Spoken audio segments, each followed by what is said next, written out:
નમસ્કાર વિદ્યાર્થી મિત્રો, બિરાણી સાહેબ આપ સર્વનું હાર્દિક સ્વાગત કરે છે. આપ સર્વે કુશળ હશો, મજામાં હશો. નામાના મૂળ તત્વ ધોરણ 11 ભાગ 1 માં આપણે બેંક સિલક મેળ જોતા હતા.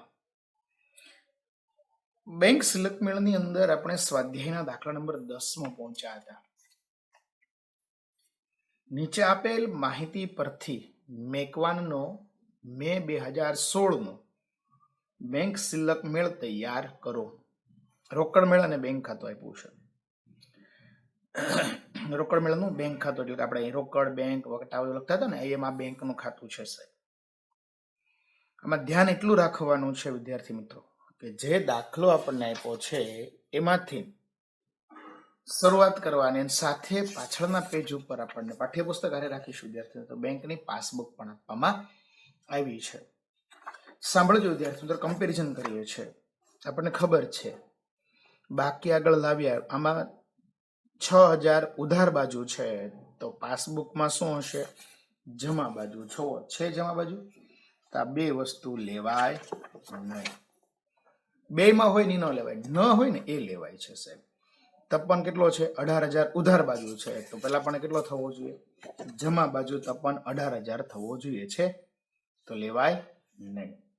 તપન 18000 છે ને સાહેબ, તો લેવાશે નહીં. વિશ્વા કેટલી છે? 4500 રૂપિયાની વિશ્વા છે, તો અહીંયા જમા બાજુ ક્યાંય વિશ્વા 4500 રૂપિયા આપી નથી, તો એ લેવાશે, એમાં ટીક કરશું નહીં. શાન છે 300 રૂપિયાનો, એ ઉધાર બાજુ છે, તો ચેક કરો પાસબુકની જમા બાજુ છે ક્યાંય શાન જમા બાજુ 300 રૂપિયા નથી, તો એને પણ લેવો પડશે. ભાડા ખાતે રમાને ચેક આપ્યો 3000 રૂપિયા, આ જમા બાજુ છે, તો ત્યાં શું હશે? ઉધાર બાજુ પર. તો તમે જુઓ ઉધાર બાજુ પર રમા છે 3000 રૂપિયા, તો એ લેવાશે નહીં. ડિફરન્ટ જ કાઢવાનો છે, બેમાં હોય એ તો અડવાનું નથી સાહેબ.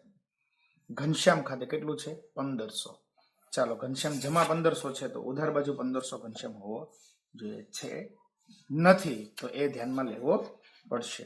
બીજું છે પ્રકાશ 2400 રૂપિયા, તો પ્રકાશ 2400 રૂપિયા છે, ચેક કરો છે ને, તો એ ધ્યાનમાં લેવાશે નહીં, એટલે પ્રકાશમાં શું કરી દઈશું? ચોકડી મારી દઈશું. પછી કોણ છે? કમિશન 300 રૂપિયા ચિંતન, તો લખીશ આમાં 300 ચિંતન. ઉધાર બાજુ ક્યાંય છે ચિંતન? નથી, તો એને કઈ કરવાનું નથી. રજની ખાતે કેટલા રૂપિયા છે? 6000. ચાલો, રજની ઉધાર 6000, તો અહીંયા સોરી જમા 6000 હતા, તો અહીંયા ઉધાર સાઈડ 6000 હોવા જોઈએ, પરંતુ ક્યાંય છે નહીં, તો પર લેવો પડશે. હરેશ ખાતે કેટલા રૂપિયા છે? 3000 રૂપિયા. જમા બાજુ 3000 રૂપિયા છે, તો ઉધાર બાજુ કેટલા હોવા જોઈએ? 3000 રૂપિયા છે, એટલે એ કે લેવાશે. હવે એક બીજી વસ્તુ સમજો, બાકી આગળ લઈ ગયા, એટલે અહીંથી લખ્યું છે લઈ ગયા, પરંતુ ઉધાર બાજુ રોકડ મેળ મુજબની ઉધાર બાકી, એટલે શું કહેવાય? બેંક સિલક 12600. અહીંથી દાખલો શરૂ થશે, અહીંયા દાખલો પૂર્ણ થશે. વિદ્યાર્થી મિત્રો, એટલો આપણો જવાબ 9570 આવી જાય તો આપણો દાખલો સાચો. હવે જે વસ્તુઓ ટીક માર્ક નથી થઈ ને, ત્યાંથી દાખલો શરૂ કરવાનો છે. તો જો એકડેકથી શરૂઆતથી કરીશું, બાકી આગળ લાવ્યા. આવડ્યા તો બે સેમ જ હતા, એટલે અહીંથી લઈશું. ચલો,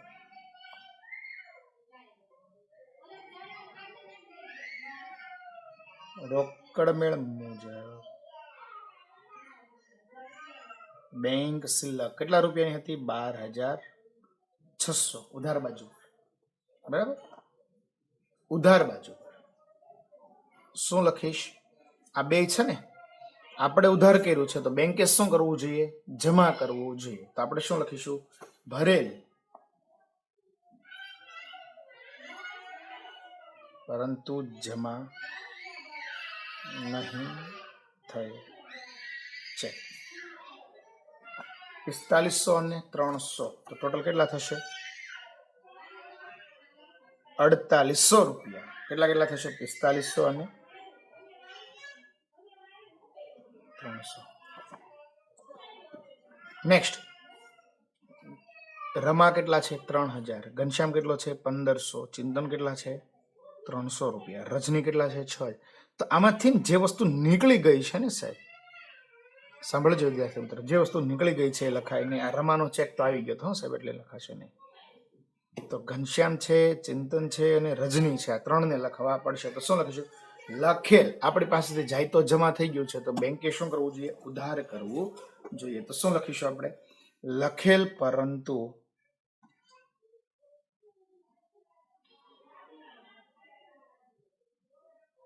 રજૂ નહીં થયેલ ચેક.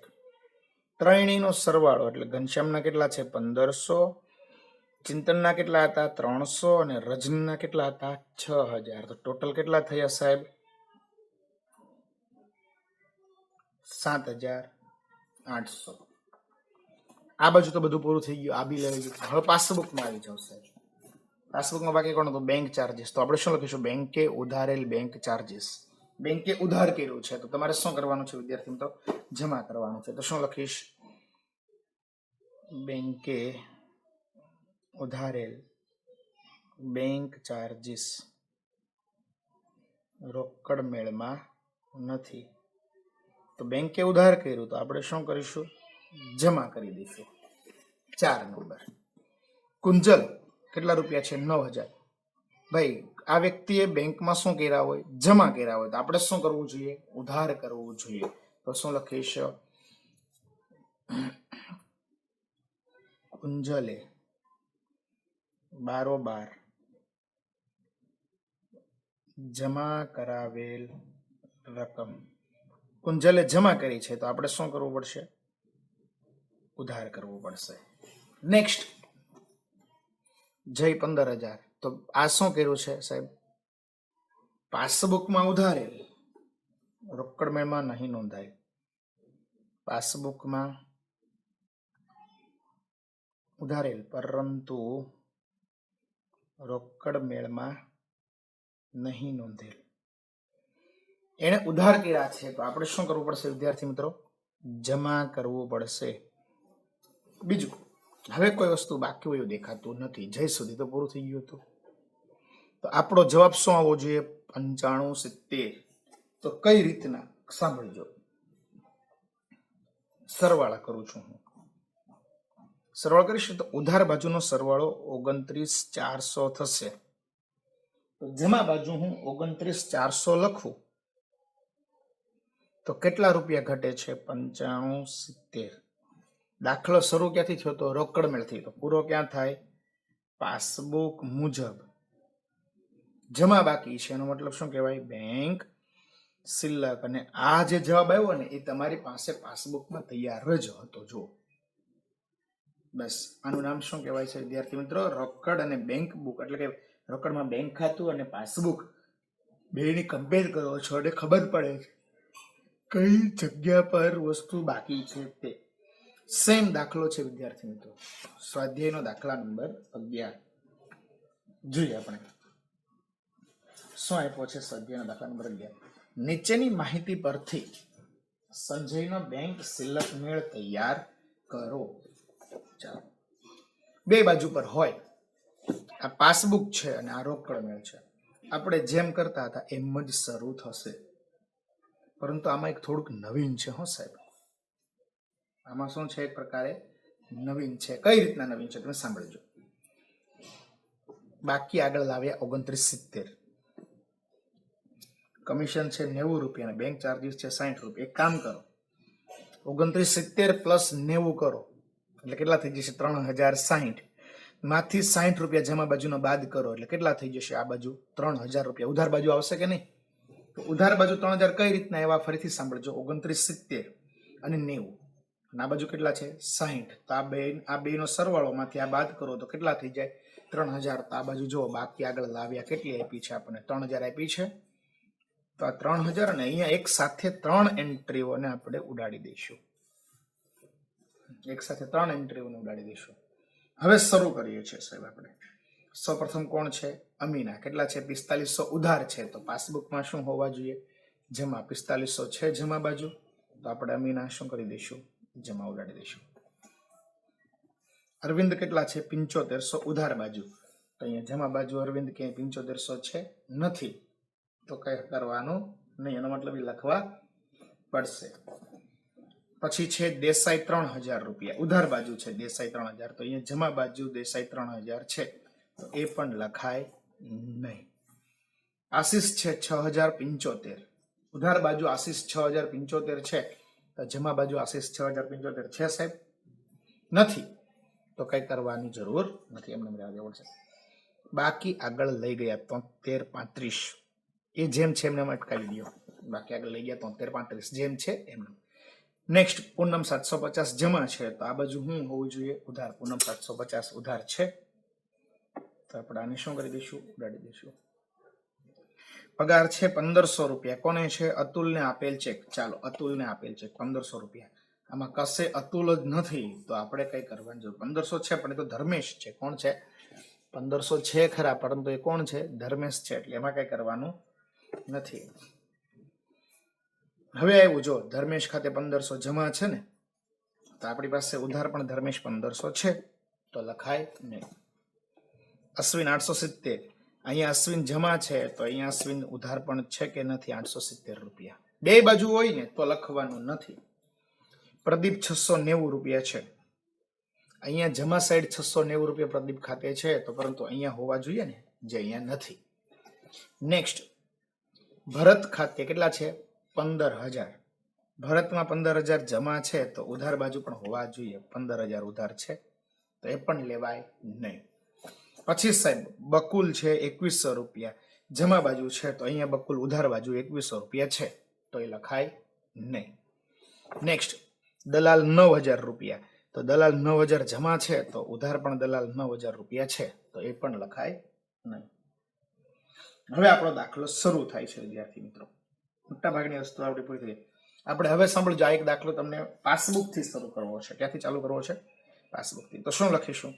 બાકી આગળ લાવ્યા કેટલા રૂપિયાની લખીશ? લઈ ગયા છે ને, જમા બાજુ છે, તો અહીં લખાય ઉધાર બાજુ હોય ને. કેટલા છે? 18705. તો શું લખીશ? પાસબુક મુજબ બેંક ઓવરડ્રાફ્ટ.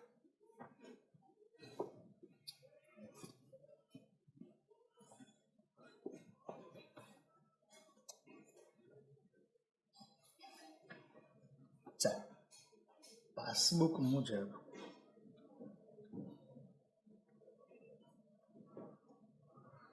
Bank overdraft. કેમ ઉધાર કર્યું સાહેબ? કારણ કે ત્યાં લઈ ગયા જમા બાજુ હતું, લઈ ગયા, તો ક્યાં લાવ્યા કઈ બાજુ આવે? ઉધાર બાજુ જ આવે કે નહીં, માટે. હો. બીજું, બેંકે શું કર્યું છે? વ્યાજ ઉધાર કર્યું છે, તો આપણે શું કરવું પડશે? જમા કરવું પડશે. તો આપણે શું લખીશું? બેંકે ઉધારેલ વ્યાજ, બેંકે ઉધારેલ વ્યાજ રોકડ મેળમાં નોંધેલ નથી. 60. નેક્સ્ટ પાછું ચાલે છે.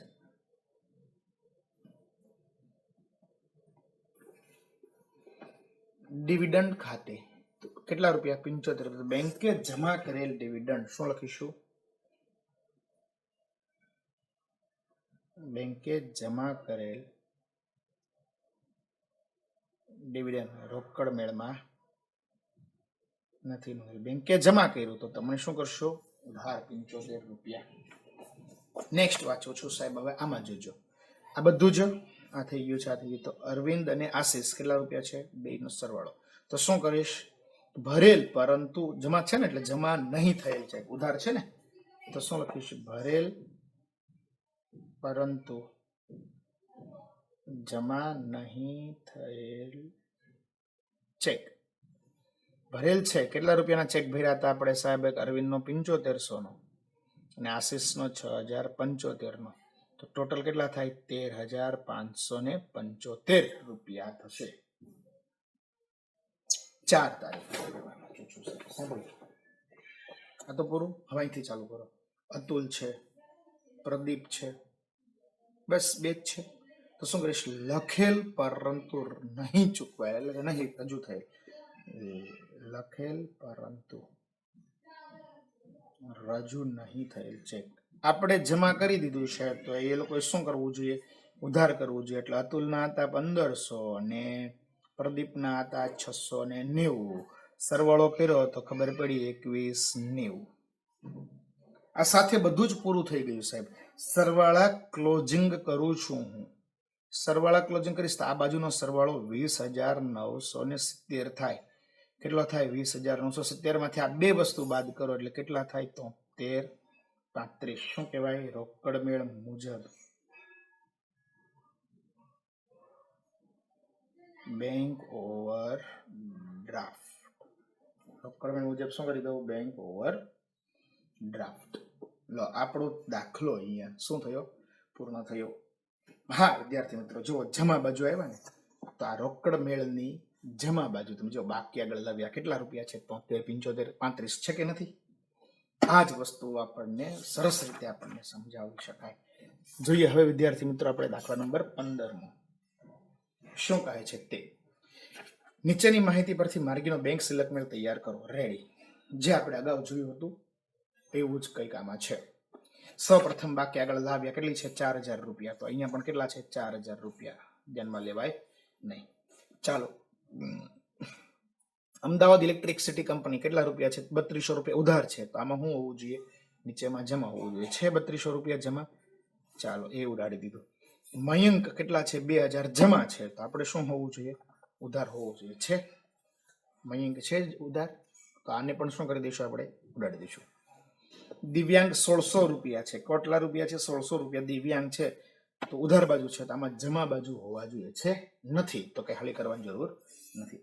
પછી છે ડિવિડન્ડ 300 રૂપિયા જમા બાજુ. તો ડિવિડન્ડ 300 જમા છે તો આપણે શું કરવું જોઈએ? ઉધાર કરવું જોઈએ. છે કઈ ઉધાર? 300 રૂપિયા નથી તો કઈ કરવાનું નથી. પછી છે સાહેબ અમીના 900 રૂપિયા ઉધાર છે. તો અમીના જમા બાજુ 900 રૂપિયા છે તો એ લેવાશે. બેંક કમિશન કેટલા રૂપિયાનું છે? 20 રૂપિયાનું. ઉધાર બાજુ છે તો આપણે ક્યાં હોવું જોઈએ? જમા બાજુ. કઈ હળી કરવાની જરૂર નથી. એમનું રહે. આહના કેટલા રૂપિયા છે? ઉધાર બાજુ 500. આહના કઈ બાજુ છે? ઉધાર રૂપિયા 500. તો આહના આ બાજુ કઈ છે? જમા બાજુ નથી તો કઈ કરવાની જરૂર નથી. બાકી આગળ લઈ ગયા કેટલી છે? 80 રૂપિયા. અહીંથી સ્ટાર્ટ કરીએ છીએ દાખલો સાહેબ. આપણે બધી વાત બહુ સરસ દાખલો છે, બધી વસ્તુને ધ્યાનમાં રખાય એવો. તો જોઈએ આપણે વિદ્યાર્થી મિત્રો દાખલા નંબર 15.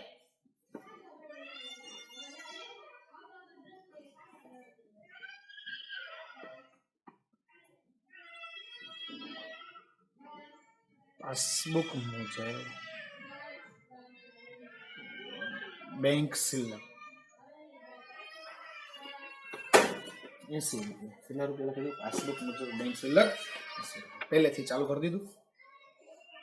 હવે પછી શું કરીશું વિદ્યાર્થી મિત્રો? સાંભળજો. હવે દિવ્યાંગ 1,600, આહના 500 છે ને, અને કમિશન 20. આ બધું ઉધાર છે ને તો આપણે શું કરવું પડશે? તો લખવું શું? પાસબુક મુજબ ઉધાર ઉધારેલ જે રોકડ મેળમાં નોંધેલ નથી. કોણ કોણ છે? એક તો દિવ્યાંગ 1,600 રૂપિયા છે, કમિશન 20 છે. ટોટલ કેટલા રૂપિયા થાય? 2,120 રૂપિયા. આ બધું લઈ લીધું. હવે પછી જમા બાજુ કેટલા રૂપિયા છે? 300 રૂપિયા. તો શું કરીશું? બેંકે જમા કરેલ ડિવિડન્ડ પાસબુકમાં જમા કરેલ ડિવિડન્ડ રોકડ મેળમાં નોંધેલ 500. હવે પછી ઉધાર બાજુથી સાંભળજો. આ બધા જ લેવા પડશે ને. બેંક શું કરીશું? ભરેલ પરંતુ જમા નહીં થયેલ ચેક. શું લખીશું? ભરેલ પરંતુ જમા નહીં થયેલ ચેક. કેટલા કેટલા છે? ગૌરાંગ છે 1,900 રૂપિયાનો, ભૂપેન્દ્ર 2,400 રૂપિયા, ચાંદની 3,200 રૂપિયા અને મીરા પાસેથી મળેલો ચેક 600 રૂપિયાનો. તો ટોટલ સરવાળો કરીશ તો કેટલા રૂપિયા આવશે? 8,100. કેટલા રૂપિયા આવશે? 8,100 રૂપિયા. 4 તારીખનો ભાઈ પ્રેમલ, સેલ્સ ઇન્ડિયા, કમલ ને વ્યાજ બેંક ઓફ ઇન્ડિયાને આપેલ છે. તો શું લખે? લખેલ પરંતુ નહીં ચૂકવાયેલ ચેક. કેટલા રૂપિયા છે? પ્રેમલ 700 રૂપિયા, સેલ્સ ઇન્ડિયા 2000 રૂપિયા, કમલ 400 રૂપિયા, બેંક ઓફ ઇન્ડિયા કેટલું છે? 5000 રૂપિયા. બધું જ આવી જાય તો કેટલા રૂપિયા આવે? 8100 રૂપિયા. આ સાથે બધું પૂરું થઈ ગયું. દાખલો તો અહીંથી ચાલુ થયો હતો ને. તો હવે પછી અહીંયા લઈ ગયા લખ્યું છે તો ક્યાં આવશે? ઉધાર બાજુ આવશે. તો રોકડ મેળ મુજબ ઉધાર રૂપિયા 1900 ઘટવા જોઈએ તો દાખલો સાચો. તો શરૂ કરીએ છીએ ક્લોઝિંગ.